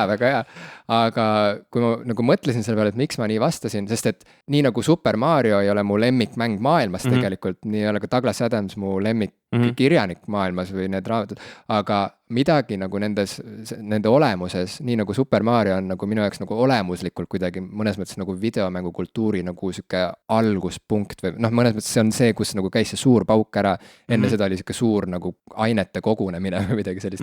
Et siis Douglas Adamsi puhul see, mida ta oma tekstides teeb või see, mida ta oma lugudes teeb, on tegelikult see, et ta väljendab seda, kui kohutavalt absurdne on eksistents ja ühel või teisel moel kõik kirjanikud räägivad sellest, on ju. Mõned räägivad sellest tõsisemalt ja nagu keerulisemate sõnadega, mõned teevad seda naljaga pooleks. Adams teeb seda nagu korraga tõsiselt ja väga naljakalt ja sellega seoses mulle meenub, kuidas Vonnegut rääkis ühes oma elu hilisemas intervjuus, kuidas tal on üks romaan, mida ta mitte kuidagi ei suuda lõpetada ja mis ilmselt jääbki tal pooleli, mis räägib stand-up koomikust maailma lõpus. Ehk siis on midagi sellist, et mu kujutluspilti tekkiski mingi siuke nagu üksik stand-up koomik, kes on kuskil nagu pimedas kosmoses, lihtsalt midagi muud ei ole enam olemas, ta on üksi ja ta on stand-up koomik sellele vaatamata. Et kuidagi see pilt on minu arust ka seal Douglas Adamsi teostes sees, see absurdsus, mis tekib, kui sa paned vastamisi inimese kõigi tema lootuste ja unistuste ja kuidagi ettekujutustega maailmast ja siis selle universumi, mis on lihtsalt nagu nii seletamatu, kus mõnes mõttes ei ole nagu mitte mingit tolku ega kasu sellest, et inimesel üldse on mõtlemisvõime ja mingid muud oskused. Et see inimene on pandud justkui mingisse keskkonda, mis on ühest küljest tema vastu nagu ükskõikne justkui, aga samas ka võib-olla ei ole ka, see kõik ongi nagu haaramatu, et see on nagu mingisugune nagu olemuslik kokkukuuluvus, kus tegelikult jääb alati arusaamatuks, et miks need osad kokku kuuluvad või mis see kokkukuuluvus üldse on. Ühesõnaga, et mulle lihtsalt nii väga meeldib see, kui humoorikalt Douglas Adams seda kõike nagu välja toob ja see on minu jaoks kuidagi nagu siuke kõige põhilisem elutõde. Kõik, mis mind huvitab rohkemal või vähemal määral nagu lõpuks jõuab sinnani, et me ei saa mitte sittagi aru sellest, mis toimub. Kord me imestame, kord me oleme nagu ahastusest kõhuli maas, näoli mudas ja suremas, aga mulle meeldib see, et Adams suudab panna mind naerma selle kõige üle ja imestama sellises nagu kõige paremas nagu lapselikus, siiras nagu unistavas võtmes ja sellepärast ma võtaksin kaasa selle humoorika ulmeraamatu. Pöidlaküüdi reisijuht Galaktikas. Just täpselt. See on selles suhtes huvitav vastus, et see läheb ka kuidagi sinna poole, et olgem ausad, üksikule saarele sattumine on küllaltki absurdne ebameeldivus ja see raamat räägib suuresti ju ka ikkagi, kuidas tulla toime absurdsetes ebameeldivustes. Kuidas tulla toime sellega, et su koduplaneet lastakse õhku ja siis sa lihtsalt rändad mööda universumit mingite võhivõõraste tüüpidega, kes on väga veidrad. Miski ei tundu normaalne. Kuskilt ei ole võimalik isegi ühtegi korralikult tassidaid teed saada. Mind nii hullult kummitab sealt kõige esimesest Pöidlaküüdi raamatust see stseen, kus nad sõitsid kosmoses sellise hiigelsuure kera sisse, mille sees, mis oli põhimõtteliselt planeetide valmistamise tehas. Ja saad sa aru lihtsalt ette kujutada seda suurust, seda mastaapi, et mingisugune kerakujuline tehas kuskil kaugel kosmoses, et on nii suur, et ta mahutab enda sees planeeti ja et seal mingid tüübid toimetavad, et ehitada planeete. Et mingid siuksed pildid, et Adams suudab nagu nii lihtsate võtetega ja üldse kirjeldustega mitte nagu väga kaugele minnes manada sul silme ette nagu mingeid selliseid fantastilisi nagu pilte ja samas sellega käib kaasas mingid nagu nii tore lihtne kergus ja siuke muhedus. Mulle nii meeldib see koosmõs. Universum on suur, sa ei kujuta ette ka, kui suur see on. Sa arvad, et sul on poodi pikk tee, aga kuula, universum on see on universumi kõrval mitte midagi. Mulle meeldib see raamat, mul on nii palju tsitaate, mida võiks vehkima hakata, aga parem kirjutage meile popkulturistid@gmail.com. Jaa, miks mitte kirjutage meile, mida teie võtaksite kaasa, mida te saadaksite kohvriga kosmosesse, mida te võtaksite kaasa Üksikelu saarele. Kui te ei taha meile kirjutada, aga tahate saata meile hoopis natuke nutsu, siis patreon.com/popkulturistid. Veel kord hästi suur tänu meie kõige esimestele toetajatele, keda selle saate salvestuse hetkeks on kokku 12. Me oleme väga üllatunud, et teid nii palju on. Me suhtleme teiega edasi ka Patreoni platvormil, seal on meil blogi, kuhu ainult toetajatel on ligipääs. Me postitame sinna aeg-ajalt eksklusiivset sisu, pane toredaid pildikesi sinna, kirjutame mingisuguseid lisalugusid mingitele saadetele juurde. Ühesõnaga, tulge lööge kampa, kes veel ei ole seda teinud. Need, kes on, aitäh ja järgmise saateni. Ja ärge kunagi unustage oma rätikud kaasa võtta.